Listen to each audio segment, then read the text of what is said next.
গেছিলাম দিদিদের বাড়িতে কার্তিক পুজো। এবারই কার্তিক পুজোটা লাস্ট ছিল। তোমরা কেউ স্ক্রিপ্ট করো না ভিডিওটাকে দেখে, আশা করি খুবই ভালো লাগবে। আর আজকে আমরা চলে গেছিলাম কার্তিক পুজোতে দিদিদের বাড়ি, তাও আগের দিনকে। আমার দিদি পাচ্ছিল না কোনো সব কিছু গোছগাছ করে দিয়েছিলাম। ঠাকুরের প্রসাদ বানানো থেকে শুরু করে সব কিছু দিদির হাতে হাতে সব কিছু করে দেওয়া হয়েছে। আমি, মা সবাই মিলে, আমাদের পুরো গোটা ফ্যামিলি মিলে দিদির কাছে হেল্প করেছে। দিদির শাশুড়াও ছিল। আর তারপরে রাতের বেলায় অনুষ্ঠান ছিল, কার্তিক পুজো শনিবার ছিল। আর আমাকে কেমন লাগছে অবশ্যই কিন্তু কমেন্টস করে জানিও, আর প্রত্যেককে কেমন লাগছে জানিও। খুব সুন্দর এবারই লাস্ট কার্তিক পুজো হয়েছিল।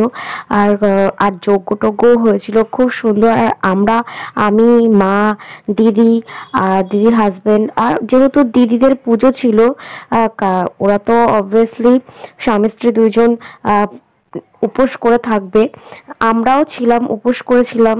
আর ঠাকুরের পুজোর কাজ করছিলাম বলে আর কার্তিক পুজো কখনো দেওয়া হয় না, আর এবারই হলো কার্তিক পুজোটা দিয়ে দিলাম আমরা অঞ্জলি।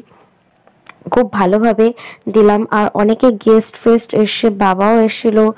আর এখানে তারপরে ঠাকুরের প্রসাদগুলো দিচ্ছিলাম, ডিস্ট্রিবিউট করছিলাম অনেককে। তো পরে কিন্তু এখানটা হলো যজ্ঞ হচ্ছিল। দেখো খুব সুন্দরভাবে যজ্ঞটা, এতটা আগুনটা অনেকটা উঠে গেছিল।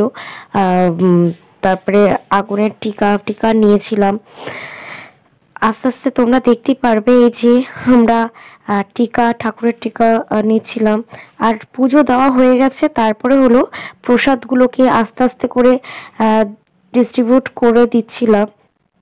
তারপরে ওপরে আবার খাওয়া দাওয়ার অ্যারেঞ্জমেন্ট করেছিল দিদিরা। তো করেছিল, মেনুতে ছিল বেগুনি ছিল আর ভেজ বিরিয়ানি ছিল। এতটাই টেস্টি হয়েছিল, সবকটা আইটেম এত ভালো হয়েছে। তারপরে আলু মানে আশা করি তোমরা শুনেছো হয়তো চিকেন চাপ, কিন্তু পুজোতে চিকেন ফিকেন কিচ্ছু হয়নি, মানে নিরামিষই পুরো সব কিছু হয়েছে। আলুর চাপ ছিল। আর তারপরে আরও কিছু ছিল, চাটনি ছিল, পায়েস ছিল, মিষ্টি ছিল, তোমরা এক এক করে দেখতে পারবে। আর আমরা ওপর থেকে ঘুরে টুরে এসে নিচে বাজি টাজি ফাটাচ্ছিলাম, খুব এনজয় করছিলাম। আর অনেকটা রাত করে, প্রায় 10:30 পৌনে 11টা বাজে রাত হয়ে গেছিলো, সবাই চলে গেছে সব গেস্টরা। তারপরে লাস্টে আমরা খেতে বসেছিলাম। এই যে এক এক করে আমাদের পুরো ফ্যামিলিকে দিয়ে দিচ্ছিল। আর অনেকটা রাত্রে হয়ে গেছিলো, 10:30 পৌনে 11টা বাজে প্রায়। আর তারপরে মানে বিরিয়ানির আলু দিয়েছিল, পনির ছিল, সয়াবিন ছিল। ভেজ বিরিয়ানিটা খুবই টেস্টি ছিল। আর এই ফার্স্ট টাইম খেলাম ভেজ বিরিয়ানি, খুব ভালোভাবে বানিয়েছিল। আর মানে এতটাই টেস্টি হয়েছে, বারবার করে চেয়ে যাচ্ছিলাম, মানে বারবার করে না, মানে ইঁচড় ছিল ওর ভেতরে, এতটাই ভালো লাগছে কি বলবো। আর আলুর চাপটা আমার কাছে ভালো লেগেছে, সবকটা আইটেম করেছিল। তারপর পায়েস ছিল, এক এক করে তোমরা দেখতেই পারবে। আর অনেকটা বড় বড় পনির দেওয়া ছিল।